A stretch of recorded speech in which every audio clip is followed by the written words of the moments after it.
চন্দ্রমল্লিকা মহিলা সমবায় সমিতি, যা একটি সম্ভাবনার নাম। গণপ্রজাতন্ত্রী বাংলাদেশ সরকার সমবায় অধিদপ্তর এর সহযোগিতায় গ্রামীণ নারীদের কল্যাণ করে যাচ্ছে।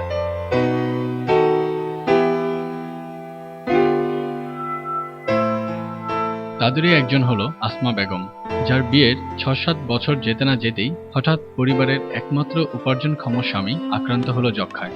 শুরু হলো অভাব অনটন। রোগাক্রান্ত স্বামী ও সন্তানদের নিয়ে অনাহারে অর্ধাহারে অতি কষ্টে দিন কাটছিল।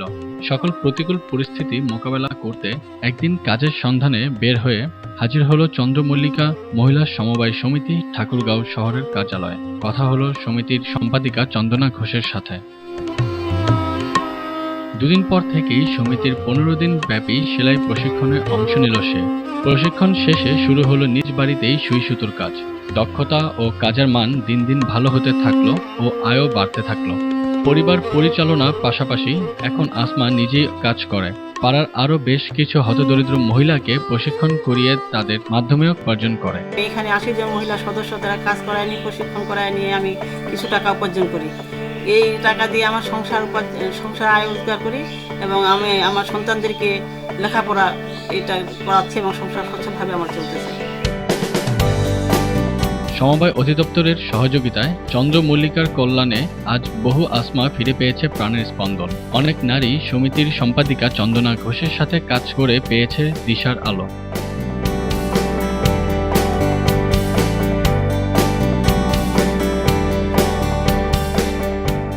চন্দনা ঘোষ তার আইন পেশায় নিয়োজিত জীবনসঙ্গীর পরামর্শে ১৯৯৮ সালের জুন মাসে মাত্র ১২ জন হতদরিদ্র নারীকে নিয়ে চন্দ্রমল্লিকা মহিলা সমবায় সমিতির পথযাত্রা শুরু করে। এখন এর সদস্য সংখ্যা বেড়েছে ১২৭৩ জনে। বর্তমানে আমাদের চন্দ্রমল্লিকা মহিলা সমবায় সমিতির ২৫৭ জন সদস্যর আওতায় প্রায় ১২০০ নারী কর্মী কাজ করছে।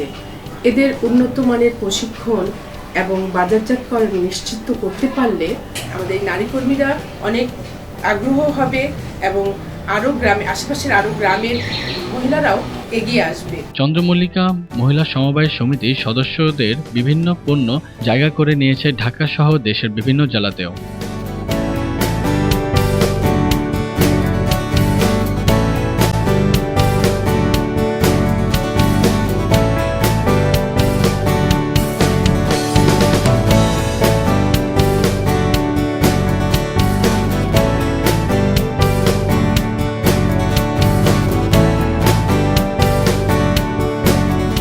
শিশু কিশোরদের সংস্কৃতিতে এগিয়ে নিতে সমিতির উদ্যোগেই ইতোমধ্যে প্রতিষ্ঠা করা হয়েছে পুষ শিশু নিকেতন ও বর্ণময় পুষ নিকেতন।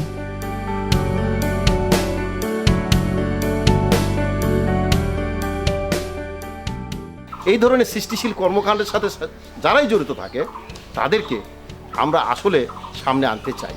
তাদের উৎপাদিত পণ্যগুলোকে বিশ্ব দরবারে আমরা ছড়িয়ে দিতে চাই। এই জন্যই আমাদের দেশের সর্বোচ্চ কর্ণধার অভিভাবক নিবন্ধক মহাপরিচালক মফিজুল ইসলাম তিনি সর্বাত্মক প্রচেষ্টা চালিয়ে যাচ্ছেন।